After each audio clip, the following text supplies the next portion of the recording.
For me, the problem with same-sex marriage is that it intensifies state intervention into private life and into the area of love and commitment. And I recognise, of course, that the state has always brokered marriage and has always overseen it and has administrated it in recent times. But what this bill does is it gives the state greater leeway to define the meaning of marriage, the moral meaning of it, which is something that the state has not previously done. The meaning of marriage has always been decided by communities over great numbers of centuries. And now you have the situation where marriage has been thrown open to redefinition by the state, not simply brokering by the state. And I think that's a step too far for libertarians such as me. The authoritarianism that Mark is talking about reflects the authoritarianism that exists in the bill itself. I think they are intertwined. So the fact that it might be possible for people to be reprimanded for criticising gay marriage, I think is a reflection of the fact that the gay marriage campaign has, in essence, been an authoritarian one. And right from the beginning, the ability of people to say, I think same-sex marriage is ridiculous, has been quite restricted. It's been restricted. You are referred to as a bigot, you're referred to as hateful, you're referred to as homophobic, simply for opposing a government proposal to institute a new form of marriage. I can see the concerns Christians have. I'm personally not a Christian myself, I'm an atheist, but I can see the concerns they have. What I'm worried about is that in focusing on Christian concerns, we're overlooking the more subtle attack that is being launched, in my view, by this bill, which is on the millions of people who are already married, who entered into marriage for very specific reasons, and who one day in the near future will wake up in a different institution than the one they entered into. They will wake up in one that is about companionship rather than about generational renewal and something more social. So I'm worried about the consequences of overhauling an institution for the people who are already members of it. And I'm particularly interested in what you have to say, Mr. O'Neill, with regard to where you think this campaign for gay marriage was coming from. Because the notes that we've seen say that you think that the campaign was rootless, and you think it says more about the political class than about any need for the ground up for this sort of legislation. I just thought, in the very brief time that we have, that you might want to talk more about that. No, I think same-sex marriage is an entirely invented, purely symbolic issue, and it doesn't have any roots in social activism. There have been no public protests for gay marriage. And it doesn't have its roots in old-style gay rights activism either, because if you go back to original gay rights activism, that was more concerned with criticising the institution of marriage than it was with joining it. So it's a very new campaign, it's very rootless, it's very unhistorical, and I think it's driven more by the needs of the political class today for an issue around which they can define their morality, around which they can say, we're good, we're liberal, we're the new Rosa Parks, we're the new Martin Luther Kings, look what we're doing. And that's why I think it only animates people within the political and media classes. If you talk to ordinary people, they are so completely unmoved by this issue. Now, I know there are lots of opinion polls which show that small majorities think it's a good idea, 55%, 50%, and so on. But if you look at those opinion polls in detail, you'll notice that larger majorities think it's not an important issue. 78% think it's not an important issue. Only 7% say it's an issue that will determine how they vote in the next election. So yes, people are tolerant of homosexuals, which is a wonderful, great thing, but they are confused by the priority that is given to this issue. And I don't think that's surprising, because this issue came out of thin air, and it's largely being pursued for the benefits of individual politicians and campaigners, rather than for the benefits of society. And I think the political class has lost sight of the benefits of marriage for society in its rush to advertise that it is modern and new and liberal. Thank you very much. Stephen Doughty.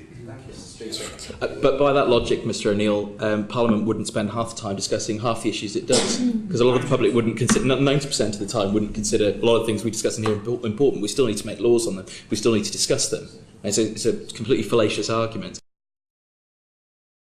I mean, I really do have to take issue with the point you make about the grassroots nature of the campaign and where it came from. So I've certainly had people on the door raise it with me, gay and lesbian people who want to get married. I had it during my by-election in November. And they were like, why is this currently not allowed? And it might have been a different sort of campaign than traditional ones in the past with people doing that. But I mean, surely when you've heard the evidence from some of the groups that have been in here who have indeed been campaigning around the issue. Surely doesn't that contradict what you're saying? Those are not what I would describe as grassroots campaigners. They are sharp-suited lobbyists. They are small groups of people they are small, and there's plenty of room for those people in the world, but they are not grassroots campaigners by any stretch of the imagination. And I'm not just saying that gay rights campaigning has changed in the way it's carried out. I'm saying that this represents a complete break with what gay rights activists called for in the past. Mm-hmm. If you look at the first gay pride parade in 1972, they described marriage as a prison for women, children and homosexuals, and they said this prison needs to be abolished. So there has been a dramatic shift in what gay people are demanding. The Stonewall rioters of 1969 said that all social institutions, including marriage, needed to be abolished. Now you have representatives of something called Stonewall coming in here and saying, oh, we really want to get married. So we can at least talk about there being a severe break with the gay liberation politics of the past and what this campaign represents. I think it's an elitist campaign which doesn't have any traction with the public. They're very grateful for the changes that have been made and for civil partnerships, but they wanted to get married. They complained that they could go to Spain and get married. Why could they not get married in the country which they had served throughout their professional lives? Do you not accept that it's a reasonable thing, however bourgeois it might be, of them to desire that, and a reasonable thing for me as a legislator to seek to accommodate? And how will, by my accommodating them, will that change in any way the marriage that I have? Mr. O'Neill. Well, if you read the government's consultation paper on same-sex marriage, it does not mention family or children or community, except when it twice talks about the transgender community. It doesn't mention the fundamental things that marriage was originally bound up with, which was about managing and organising the renewal of generations and interaction between generations. So I think you're right to say that you are elevating a bourgeois view of marriage, which is marriage as companionship, which is marriage, as Cameron's government describes it, between two people. But for a great number of people out there, beyond your old couple, there are millions of people for whom marriage is about more than two people.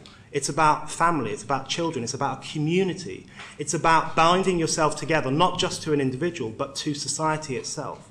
So I think it is perfectly reasonable for you to pay attention to the old couple who came to see you. I think it's unreasonable for politicians to redefine marriage as it's understood by millions of people, for the benefit of themselves and for the benefit of small groups of other people out there.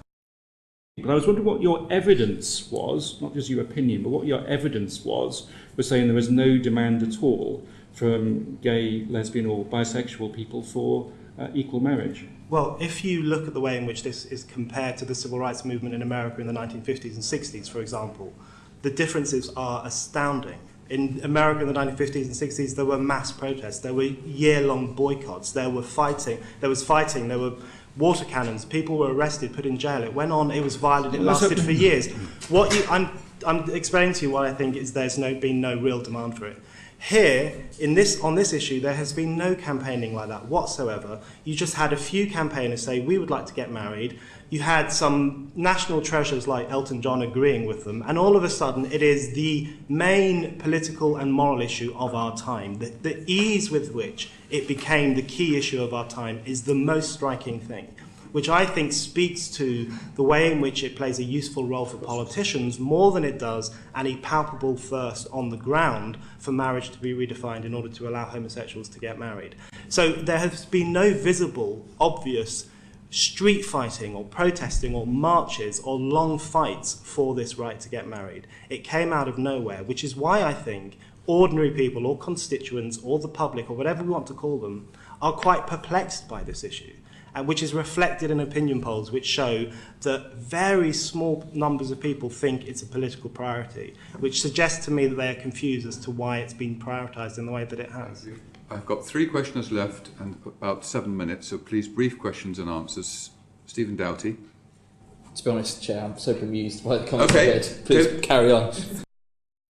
I'm not saying it's only about generational renewal. I'm saying that's a key, important aspect of it for many people. Now, you can all roll your eyes and mock as much as you want, but No, some people over here are. But what I'm saying is that for great numbers of people out there, marriage is not just about two people. It is about generational renewal. Even when people get married and they don't have children, or people get married later in life, it's measured against the ideal of marriage, which even for all the trials and tribulations it's gone through over the past 50 or 100 years, the ideal of marriage is still as a social mechanism for coming together in order to raise children, in order to raise the next generation. And I think politicians are creating a real rod for their backs if they undermine that institution without thinking about it very carefully first. Thank you very much.